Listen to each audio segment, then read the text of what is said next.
April 20th, 2018. That is the day that the Hazbin Hotel trailer is uploaded to VivziePop's YouTube channel. The story follows Charlie, the Princess of Hell, and her plan to help rehabilitate sinners in Hell to fight against the annual purges. It doesn't give us any more information than that, just a brief montage of scenes from the pilot. From it, we get the idea, the animation, the charm. As of the writing of this script, it sits at 11.5 million views, with a loose release date of 2019 promised at the end of the video. And then, just a few days before Halloween, the Hazbin Hotel pilot is released on October 28th, 2019. Ladies and gentlemen, you read the title. I wasn't there from the very beginning, but I was there before the explosion of popularity Hazbin Hotel had. This isn't a hipster situation, I just want to paint the picture that I was along for the ride. And I can't think of a better place to start than with the pilot.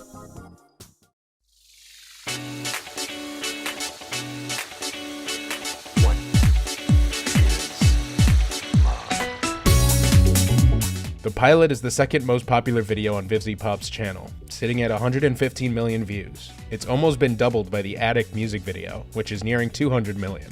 We'll touch more on that later.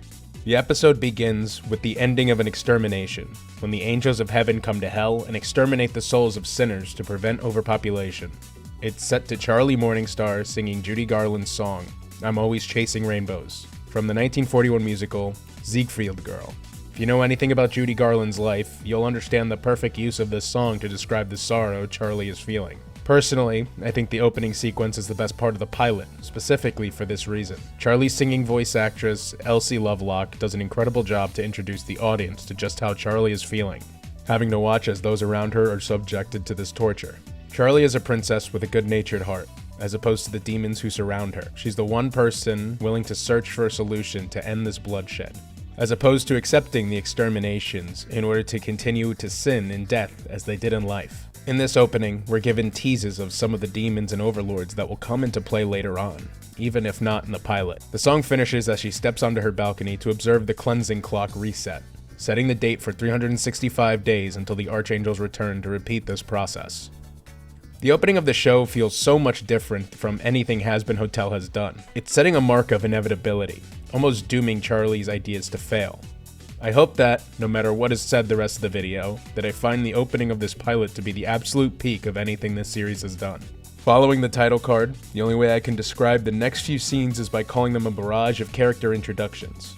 We see Angel Dust, my favorite character in the Hazbin Hotel series, being dropped off after being paid for a night of entertainment with a John. It immediately transitions from that to Serpentius, a goofy snake genius who utilizes his so-called brains and egg boys to attempt a challenge of a turf war. After being interrupted by Cherry Bomb, we get sent to a news broadcast covering the fight over the newly available turf freed up by the extermination, then are teased to Charlie's appearance to discuss her plan that was the focus of the trailer. When it cuts to backstage, we're introduced to another main character, this being Charlie's girlfriend Vaggie.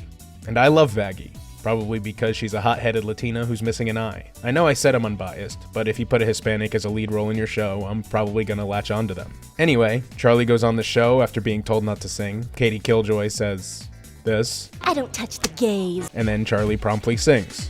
Oh yeah, this is a musical show, by the way. In the pilot alone, there are 3 different musical numbers.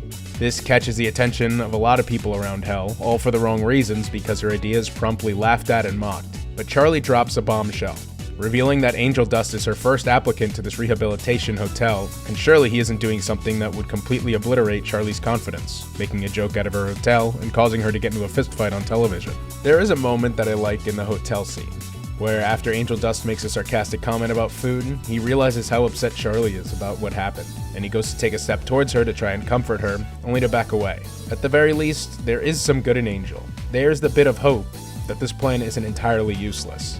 Charlie sneaks outside to make a call to her mom, and something she says also kind of irks me. A passing comment about maybe Dad was right about me. Again, we'll touch on that later. Just as Charlie continues moping about, mysterious knocking comes from the hotel entrance. It is revealed to be that of the Radio Demon, a powerful sinner who has become strong enough to topple even the highest-ranking overlords. He goes by the name Alistair, and he offers to help Charlie with her hotel, not out of investment for the cause, but for his own sick entertainment. And this is the precise moment when Alistair absolutely steals the show. Sometimes you can tell when a character in the show is a creator's favorite. and that's pretty evident with Alistair.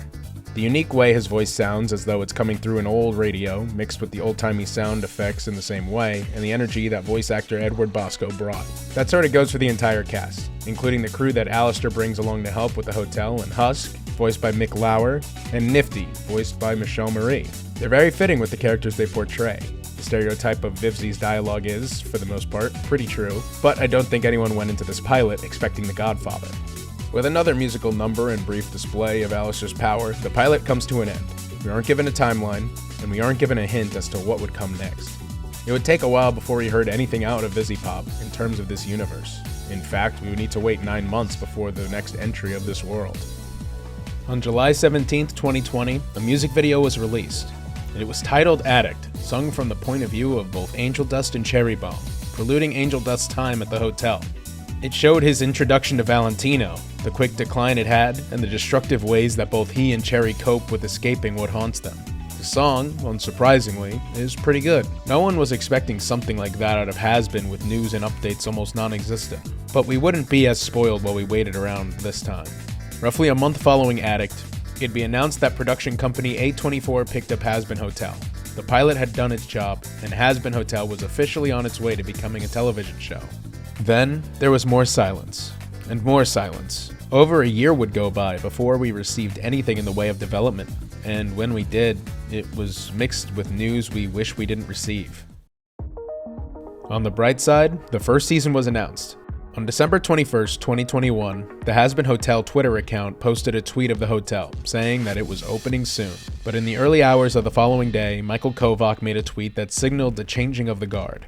It has been one of the greatest pleasures of my life to have given a voice to Angel Dust. I will always cherish my time with this character, as well as my time with the Hazbin Hotel fandom. You have all been so wonderful. Thank you.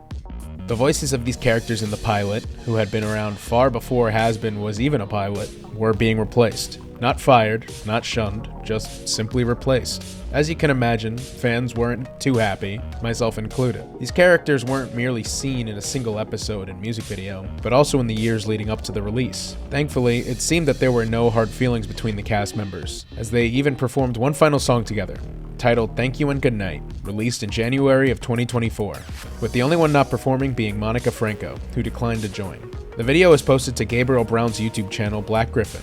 Even with that teaser at the end of the year, 2022 almost came and went without any Hazbin Hotel. But on the 3-year anniversary, October 28th, 2022, we finally received a concrete time frame. Summer of 2023. After all this waiting, we'd surely be watching Hazbin Hotel by September of the following year. Hey, quick question. You ever hear of a little something called the writer's strike? The one that took place from May to September of 2023? Want to take a guess at a show that was affected by that? So, as you can imagine, summer 2023 came and went. No Hazbin, and coming up now on its 4th anniversary, I was beginning to wonder, was this show ever really coming out? Was it permanently doomed to development hell? Was the pilot all I was ever going to see? Well, no, thankfully, because just as I get out, they pulled me back in.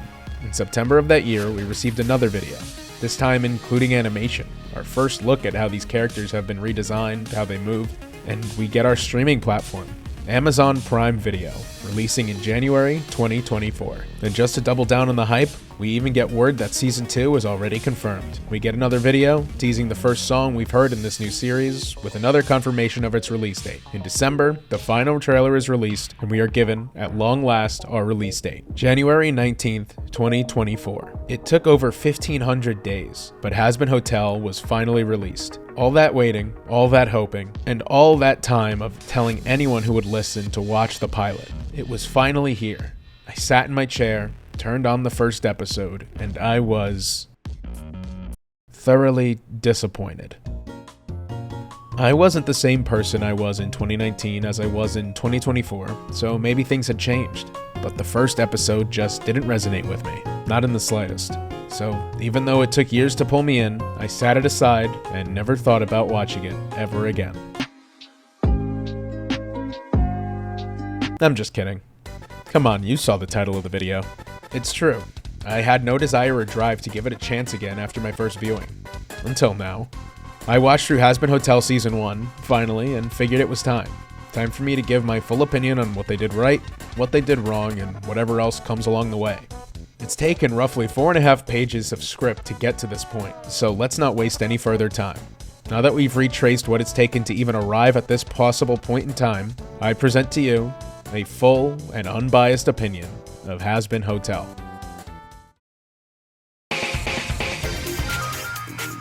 Episode 1, Overture.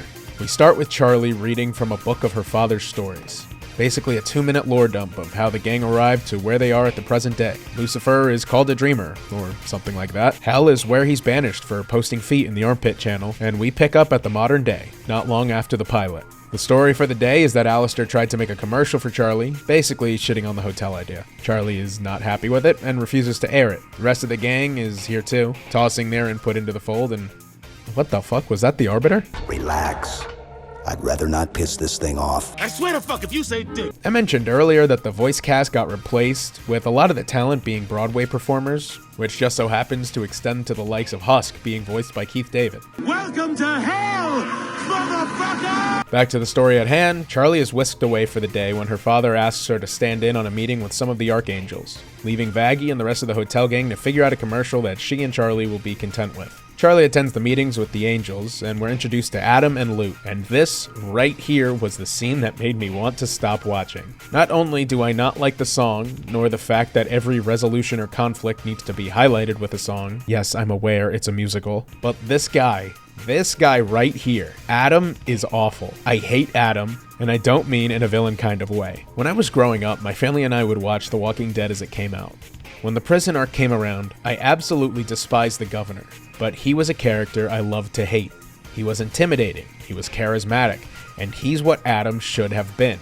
I hate Adam because he is really fucking boring. I haven't commented on the whole demons are actually good, angels are actually bad thing, because, yeah, the show about demons being rehabilitated is going to make the demons out to be the good guys at some point. That's okay. I've accepted that. Angels being bad aren't even a point of contention either. It's just that they're so unapologetically evil in this show. And it's brought up later that the exterminations are meant to be kept a secret. So why is Adam so outwardly awful? I brought up the governor not just to relate Hazbin to another piece of media, but because that's what Adam should have been portrayed as. If you want to make Adam evil, okay, cool. Shouldn't he come off as kind at least? Angelic even? He's the first man. If the point is to make him be as unlikable as possible in order to make some sort of message about what humanity became, then good job, I guess. Personally, I think Adam would have been much better off not showing this, for a lack of better words, asshole side of him. If he put on an angelic front and acted like this behind closed doors or only when pressured, then that could have been a more interesting dynamic. But no, the residents of Heaven are exposed to Adam's personality, yet they're not at all suspicious of the exterminations that are happening. Alright, back to the show. Adam lets Charlie talk a bit, shutting down the idea for rehabilitation before telling her that the next extermination will be in 6 months instead of a year. Charlie returns to the hotel, the news weighing heavily on her mind, but watching the commercial that the staff put together will surely keep her mind at ease. Welcome to the Hazbin Hotel. Oh. Psych. News cuts in and breaks the news about the extermination. We find the reason for this being that during the last extermination, an angel was killed by the demons, something that never happened before. Adam swears revenge, promising to not leave a single demon alive. The first episode is really, well, it just wasn't really great compared to the pilot. I already aired my grievances, but I mean it when I say Adam brought this show down entire levels just by how he's written. But the premise seems promising enough, so we soldier on.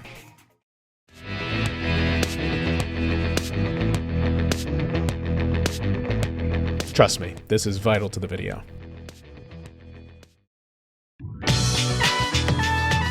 Episode 2. Radio killed the video star. With demons all around hell freaking out, the gang sees this as a perfect opportunity to try and recruit some new blood, seeing as many sinners would try to do anything in order to avoid being exterminated when the time comes. And as if on cue, Sir Pentious pops back in, trying to take down Alistair, and once again failing.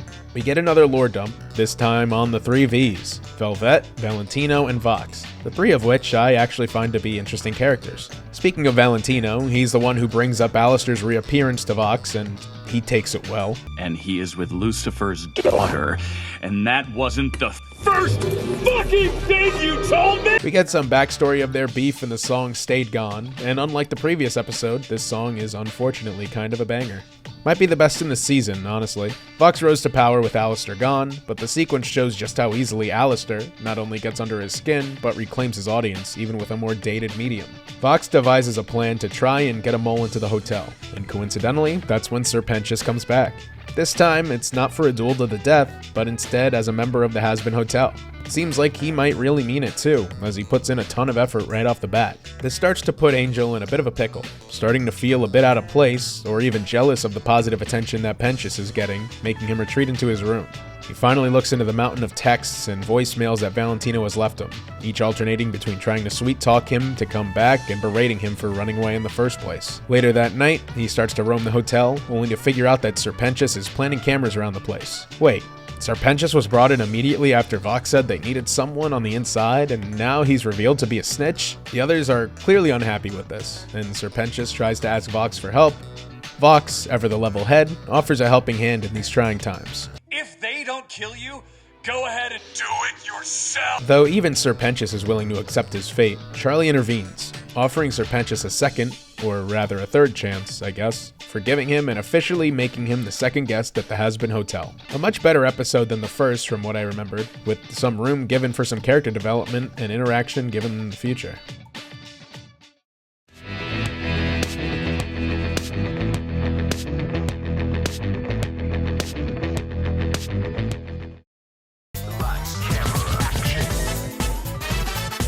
Episode 3, Scrambled Eggs. With Serpentius moving in, Vaggie and Charlie make him adjust to what a sinner in rehab would and wouldn't do, forcing him to give up his Egg Boy minions. Alistair is tasked with taking them out for the day, which he does while the rest of the group focus on trust exercises.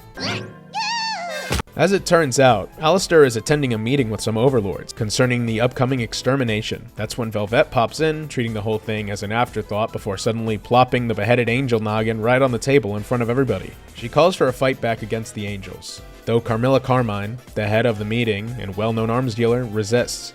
Eventually, when Velvet keeps arguing back against Carmilla, she cuts the meeting short and storms out. Alistair sends one of Serpentius' minions to spy on her. It's brought up that Carmine was actually the one who killed the angel, doing so to protect her daughters instead of out of action. She wanted to keep it hidden, knowing that all-out war would be caused by all of hell finding out that archangels could be killed. Side note, just saying, if there's no Mr. Carmine in the picture, by the way, Back in the hotel group, Charlie and Vaggie try various things to get the group to bond. I'm ready to punish some bad boys. There's a sex club, trust falls, and even being tossed into an active war zone, none of which seem to work. Or at least that's how it seems, because when they get back to the hotel, after Charlie and Vaggie apologize to each other, it seems the action actually did bring the group closer together. They did so well, in fact, that Serpentius is even trusted with his minions again, one of which casually mentioning that Carmilla killed an angel. Serpentius pays no mind to this, not believing what he said for even a second, and the episode ends. If you couldn't tell, this was as much of a setup episode as you can possibly get. Revealing that it's possible to kill an angel to some of the highest end demons in hell isn't just a small blip on the radar. Though it seems a bit weird to have this be a secret that can't get out at the end of episode 1 just to be brought up in episode 3. I mean it though, Carmilla, call me sometime.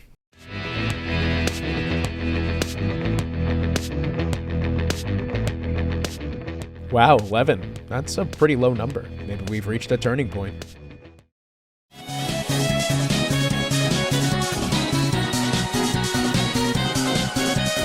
Episode 4, Masquerade. So, little known secret, ever since the pilot, my favorite character has been Angel Dust. I think he's the most fleshed out. I think it's clear that the writers love him more than anybody else, and if you don't agree, just watch this episode and give me your take afterwards. I'll say it now, this was my favorite episode of the season. It starts off like any other episode, with Angel Dust showing the group some of his proudest videos of his professional career. Though, if you can imagine, not all of them are quite as impressed. Husk quickly calls Angel Dust out for putting on a mask of enjoying what he does. Before things can get too serious, Valentino calls Angel away to do a photo shoot. Charlie gets upset with his boss being able to pull him away at a moment's notice, and she has the very bright idea to go to the shoot to confront him about it. Angel's shoot. Angel's pornography shoot. Angel's pornography shoot, where his overlord abusive boss, Valentino, will be. Surely, nothing will go wrong. Everything immediately goes wrong, with Charlie not only ruining the scene several times, but eventually starting a fire on the set. Valentino tries to keep a straight face with Charlie, but the facade drops the second he's alone with Angel Dust, taking his anger and frustration out on him. You really think you can have Lucifer's little bitch fight your battles for you? He demands he sends Charlie away. We get a brief glimpse of Charlie's demon form when Valentino throws Angel onto the bed, but Angel finally intervenes. I didn't want you to come here. I already asked you to leave and you didn't listen. You actually want to help me? Get the fuck out of here! Charlie obeys, running out in tears, only for Valentino to give him a sad excuse for praise. We've seen in the past that Angel Dust is pretty cold and seemingly uncaring, but Charlie has a soft spot for him, almost like the smallest, tiniest sign that there's some true kindness in hell. She might be annoying and loud, but she means well. She genuinely cares for him, which is something he doesn't often get. In the pilot, when he realizes he upset Charlie, he makes a move to comfort her, and maybe even apologize, only to step away because he couldn't bring himself to do so. When Serpentius was getting praised for his efforts in rehab, Angel stormed off to his room. And now, when the man who has abused him and caused Angel to be afraid of him threatens to lay a hand on Charlie, I'll tell her to leave. Just don't hurt her. I have killed bitches for less than this attitude you're giving me. I'm glad that Angel and Charlie's relationship is one we see develop over the episodes, though I have a strong hope that we get to see them alone on the screen as the focal point in Season 2. Something that was confirmed to be coming soon, just like 2 days after I started writing the script. Just my luck.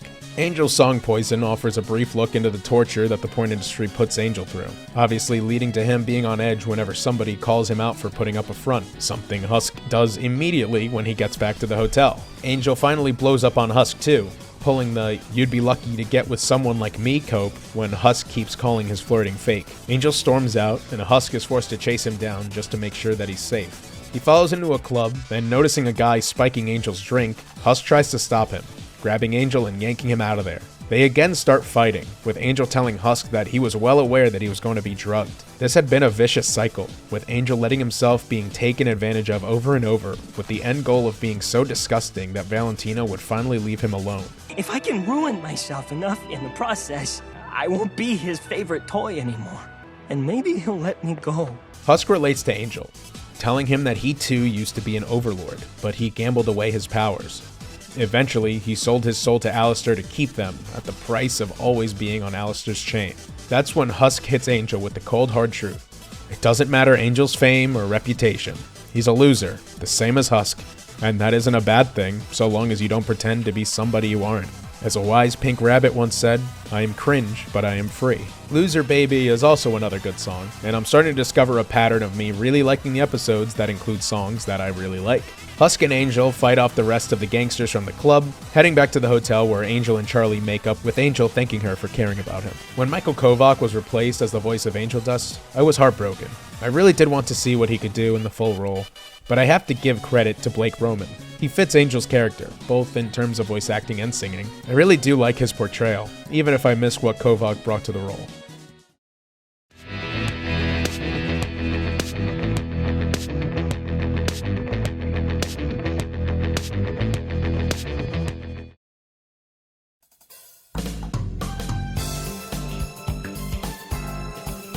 Episode 5. Dad Beat Dad. Charlie is upset about her hotel sucking cheeks, having only 2 guests and no real evidence it's even working. Baggy tells her to go for the nuclear option and ask her dad for help in setting up a meeting with Heaven. Though resilient, considering when her parents split, she didn't call her dad for years, and they only speak when he needs something from her, she finally does decide to call him. And Lucifer is revealed to be a big loser instead of the big bad that everyone sees him as. This is fitting, because the devil himself is a big doo-doo head, getting permabanned from God's server for posting political takes in the general chat. Charlie invites Lucifer over. Unsurprisingly, he immediately clashes with Alistair, and it's kinda ew. Alistair claims to be a better father figure for Charlie than Lucifer, who's been absent until now. And while he's kind of right, in what world is Alistair a father figure? I haven't seen one hint of a father-daughter dynamic out of them. Mentor-student, maybe, if we're ignoring that Alistair started helping at the hotel for the funsies. It also makes a lot of Twitter fan art look very icky. While the two are busy bickering, we get a new character introduced by the name of Mimsy, who knew Alistair back when he was alive. She also seems to be familiar with Husk and Nifty, and Husk is not a big fan of her presence. He tells Alistair that she shouldn't be trusted. He also lets it slip that Alistair had a reason for going into hiding all those years ago. I will tear your soul apart and broadcast your screams for every other disrespectful wretch who dares to question me. Alistair takes this well. But as Husk predicted, Mimsy got herself in deep with loan sharks. This has coincided with Lucifer telling Charlie that her idea is a silly one, using Alistair's destruction of the loan sharks that Mimsy lured to the hotel as an example as to why they can't be trusted. Charlie lashes out at him for his lack of faith, only for Lucifer to reveal that he's been down this road before. He didn't want Charlie to be sent down the same path as he was eons ago. After the loan sharks are dealt with, Alistair refuses to give in to Mimsy anymore. He was happy to help her before, but she brought danger to the hotel, and that much he can't forgive. He sends her off, showing for whatever reason, Alistair cares about Charlie and her hotel, even if it's for his own twisted ideals. Charlie finally breaks Lucifer down, getting him to set up a meeting between her and Heaven, but she's gonna be on her own for that. I'll be honest, I had higher hopes for Lucifer's character. I was well aware that they'd be taking the, but he's actually a good boy approach, because of course that's what they would do in a show like this. But he's not particularly interested. He just has the idiot dad trope, and not in a very fun way either. I hope they have bigger ideas for him down the road, but at the moment, he's just kinda there.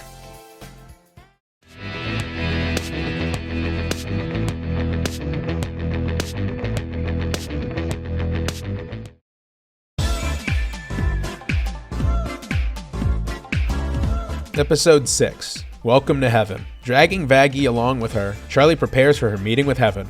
Just as they're ready to leave, Cherry Bomb finally shows up and will surely have a positive impact on the fuck counter. Fucking fucked. She pops up originally to cheer Angel Dust up in the only way she knows how, with drugs and violence, but Charlie pays her to take the rest of the hotel guests with her as well to keep them preoccupied while they're in heaven. And I don't care what anybody says, I would tear my throat out for Emily. While being escorted to the meeting, the worst character again makes his appearance known when Adam notices them walking with the Seraphim.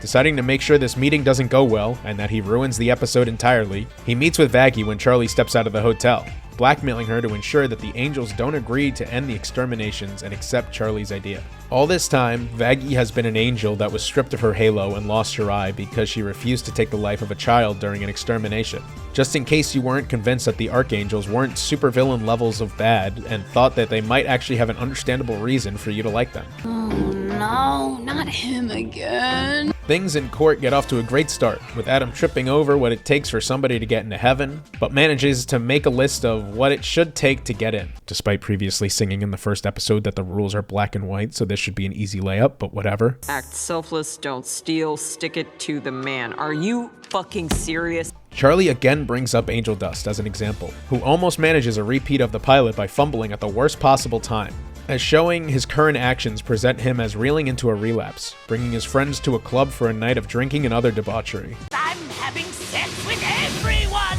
Just as they're about to shut the door, Valentino is spotted at the club. Charlie begs for them to keep watching, and it pays off soon enough.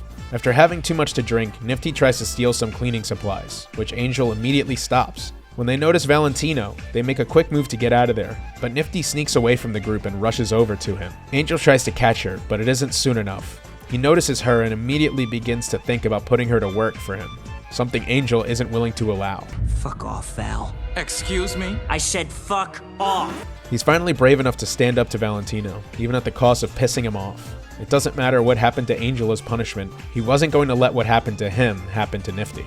The court stands shocked, as Angel has proven himself worthy of entering heaven as outlined by their own list. Even Emily stands up for Charlie's point, but the absolutely useless character Adam lets it slip about the exterminations, something that was supposed to be kept a secret. As a result, he outs Vaggie as an angel to Charlie, breaking the trust she had for her as payback for his slip-up. Even with Emily fighting against the outline for getting into heaven, Sarah rules against Charlie. And before they're sent back to hell, Adam promises that the hotel will be their first target when the extermination arrives. No surprise here, I despise Adam with every fiber of my being for being so inconsistent with what heaven is supposed to be in the show. Their exterminations are meant to be secret, but nothing happens when it's revealed to the court. At least Emily seems like she has the makings for being a good character. Surely this won't be the only episode that she has speaking lines in.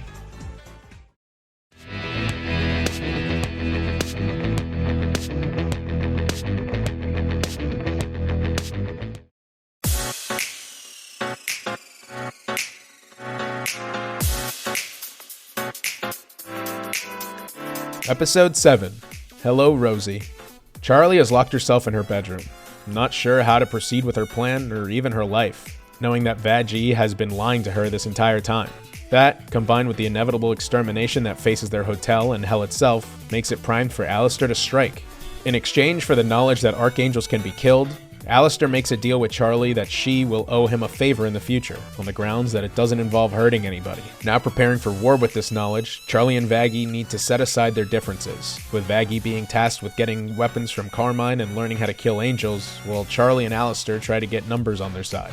Before leaving, Vaggie gives everybody at the hotel the option to leave before the extermination. Alistair and Charlie head to Boston, meeting with the Overlord Rosie to ask for help from the townsfolk.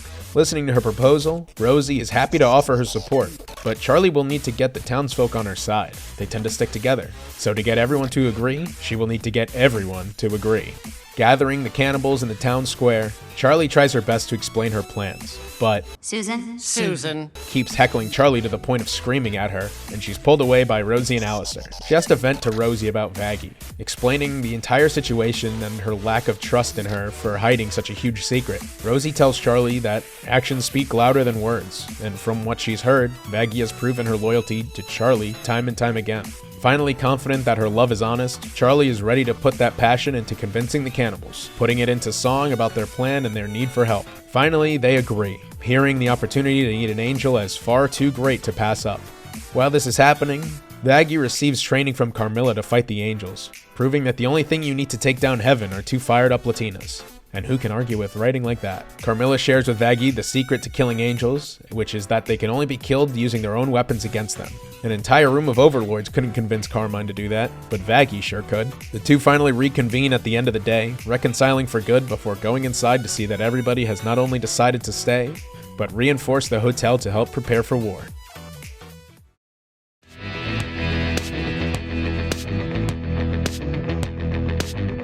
With only one episode left in Season 1, surely we can't reach 200. Right?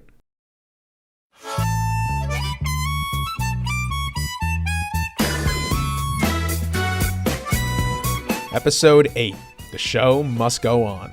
The final touches are put on the hotel's defenses. The 3Vs watching as though it's a reality show, and mocking their efforts in the process. After finally getting ready, Charlie allows the guests to spend the night doing whatever they want, as it could very well be their last night alive. Serpentius tries to put the moves on Cherry Bomb again, though it doesn't go anywhere as usual. As the final night comes to an end, Charlie and Vaggie reaffirm their feelings to each other, sharing a kiss as they finally bridge the gap created by Vaggie's secret. It really is a shame that, for all the time Charlie and Vaggie spend on screen together, their relationship isn't as explored as it could be. Yes, a lot of what Vaggie does is for Charlie, and her loyalty is meant to be a big portion of her character. Still, that doesn't mean there isn't more room for improvement. Even this reprise, which is just about a minute long, explores their relationship in much more depth than anything really to this point. In the last episode, Charlie vented to Rosie instead of talking things out with Vaggie, meaning that she was distrustful for all of about 18 minutes. I'm not saying their relationship needs to be the focus of the show, but it's clearly supposed to be a major part of it. Hopefully in Season 2, scenes like this won't be so rare.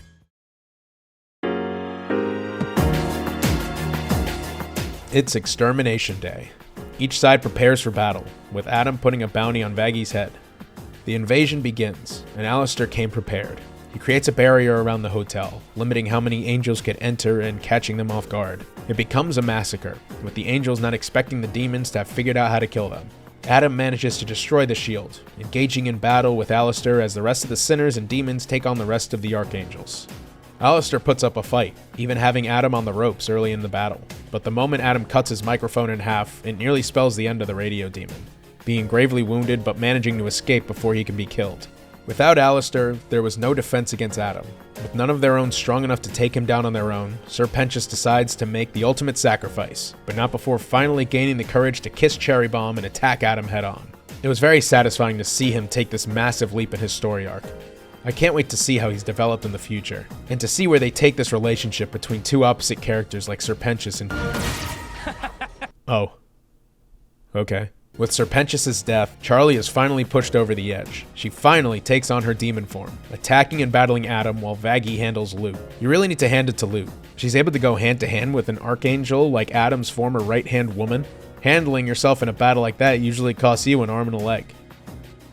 She ripped off her arm, okay? She pulls it clean off. Just laugh at the joke already. Before Vaggie can help Charlie, Loot tackles her down, with Adam getting the best of Charlie in the process. But then Deus Ex Machina swoops in to save the day, and he's able to beat Adam into submission. And now I am going to fuck you! Breaking his mask in the process. They're about to spare him, but Nifty stabs him in the back mid-sentence because the best way to handle a major villain death of the first man in the season finale of your show is as a joke. The Angels retreat, serving mostly as cannon fodder and not really doing much else. Now having defeated the demons, Lucifer fully supports Charlie, as he sees her dream as possible. They all rebuild the hotel with Alistair even returning, though clearly in a weakened state. But not all is in terms of a lackluster season finale, as while Seraphims sit in heaven, Serpentius is reborn right before their eyes, proving that in his final months and moments in hell, he was able to truly redeem himself. And now, the angels of Sarah and Emily know Charlie's methods work. The season finally comes to an end with Loot dropping Adam's halo on a sandy beach, demanding that if a certain somebody wants to continue to stay in heaven, she's gonna have to take a break from her vacation and put a stop to Charlie's dream of rehabilitation. This person, at long last, is Lilith, Charlie's own mother.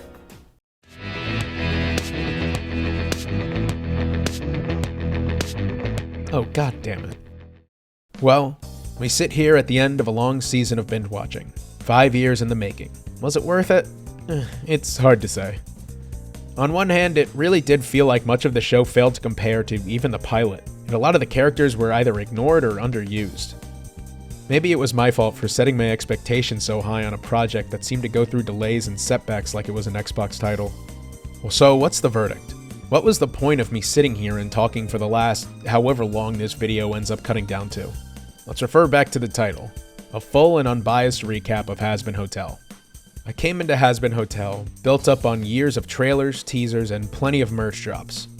With every piece of information I was spoon-fed, it only made my expectations that much higher. It might have been unfair, but for how long it took to finally release, I'd say that sort of expectation was justified. So let's take a look at some of the goods and the bads of Hazbin Hotel. The goods. Angel Dust. I will rant and rave about Angel Dust until the cows come home. He's the butt of every sex joke, no pun intended, but there's a reason behind that, no pun intended. He's the first guest at the hotel, and he's really the crutch of the entire plan. Showing how even the most scandalous and violent soul can have some good in it presents how this plan isn't such a bad one after all. He has good chemistry with just about every character. It never feels like he's weaseled in anywhere just for the sake of being on screen. This sort of big brother, little sister relationship he has with Charlie is very sweet, and I look forward to it being explored even more in future seasons. The way his relationship develops with Husk from just being a flirty sex joke factory to having genuine respect between them that becomes an honest friendship was well done, even if rushed. Granted, this was just one season so far. There's plenty of time for this to develop more. I like the Overlords. The 3 Vs are very, very interesting, even if Valentino has been the only one to really be explored. And even there, it's only done in relation to Angel Dust. Alistair seems like he should really be the main character, and it makes sense that he's able to steal Vox's audience so easily because he steals the show whenever he's on screen. There's a lot of mystery behind this character, and I really hope it gets explored naturally instead of being explained away in a lore dump. This goes for most of the Overlords actually. Give them depth. Show off their powers, don't just explain them. Alright, I know why you're here. Let's get to the bads. The dialogue. It's a meme, but it's because it's true. The word fuck is said or written 212 times in 8 episodes with a 20-minute runtime each. That's assuming I caught all of them too. That also isn't including the pilot. If I included every curse, I'd have spent more time counting than actually watching the show. Comedy is subjective, but comedy also isn't just spamming fuck because it's funny. If I fucking said fuck every 5 fucking seconds, it wouldn't fucking be fucking funny. See, it took me 10 seconds to come up with that sentence. Amazon, where's my TV show? Adam, he sucks. I went on about why I don't like him, but I'll refresh your memory. He's a boring one-trick pony whose only personality traits are that he has lots of sex and he curses a lot. I seriously don't know if he's ever on screen and doesn't curse at least once every 3 sentences. I'm not some Puritan that thinks cursing shouldn't be on television or something. I just think that if you oversaturate a script with it, you're going to lessen the blow each one has. Alistair doesn't even curse that often, but him saying fuck you to Lucifer or saying oh fuck when Adam broke his microphone hit way less because everyone else was saying it so often that I hardly noticed that Alistair didn't. The pacing. I know it's only an 8-episode season and you can't really draw things out, but would it kill you to let some tension build? I mentioned it earlier, but in episode 7, Charlie is upset with Vaggie for probably 15 total minutes. Imagine if there was more to it than what one small vent gets out. What if there's a scene where she confronts Vaggie about what else she's lying about? What if they get into a full-on fight about it because Charlie can't fathom that somebody she loves would keep this from her? Also, Charlie is facing this in the penultimate episode of a season, when she has to focus on recruiting people for a battle. The biggest bump in the road of their relationship they've ever had, and it's not even the focus of the episode. I really like Vaggie and Charlie, and there is so much potential for them. But if you don't flesh it out and let drama between them naturally play out, it's going to be wasted. The angels are so comically evil that if somebody was to watch the show without context, you'd think that the demons and angels were swapped. It's not even saying to drop the heaven is corrupt theme, because if it's done well, that could be interesting. Show the corruption of what's meant to be a perfect place of perfect beings. Sarah is the closest we get to that, and even then she's extremely flawed in how she's written. Hey, just a quick editor's note. I say here that Emily is Sarah's daughter for some reason, but that's not at all the case. They're just fellow seraphim. Alright, just go back to the video. I just had to clarify that. She's confronted by her daughter, shuts her down, and it's just tossed aside. The exterminations were supposed to be kept secret, but nothing happened when they were revealed. Again, I know there's a chance this is approached again in future episodes and seasons, but not even knowing the aftermath, when it's unlikely there was any, is just frustrating. Plus, imagine how interesting of a storyline it'd be if Adam was seen as a perfect man, only for him to suddenly be killed. Now you can have all of heaven want to rise up against hell, maybe even paving the way for Emily to discover what he was doing behind the scenes and trying to expose it, becoming a fallen angel herself. There is a ton that can be improved on in the future, but I worry that this is going to fall on deaf ears. I want Hazbin Hotel to be good. Watching an indie project become a full-on television show should be something I celebrate, but I couldn't help but feel underwhelmed. In short, I don't know if I could rank Hazbin Hotel much higher than a 5 out of 10. Everything aside from what I praise just seems to fall flat. Still, there's some time to fix it. If you're still watching, I want to thank you for doing so. I've never done a video like this, but it felt fitting since it's something I felt so attached to and watched develop ever since those first trailers dropped. But for the moment, this is all we have from the Hazbin Hotel universe. We'll just need to hope things improve for the next season. Hell, apparently there's 4 seasons greenlit, so it can really pick up. If season 1 is the worst, then maybe there's hope. Thank you guys again for watching, and I'll see you... Wait a minute. Hold on. When Hazbin Hotel was in that state of hiatus between 2019 and 2024, I said there was nothing else being released during that time.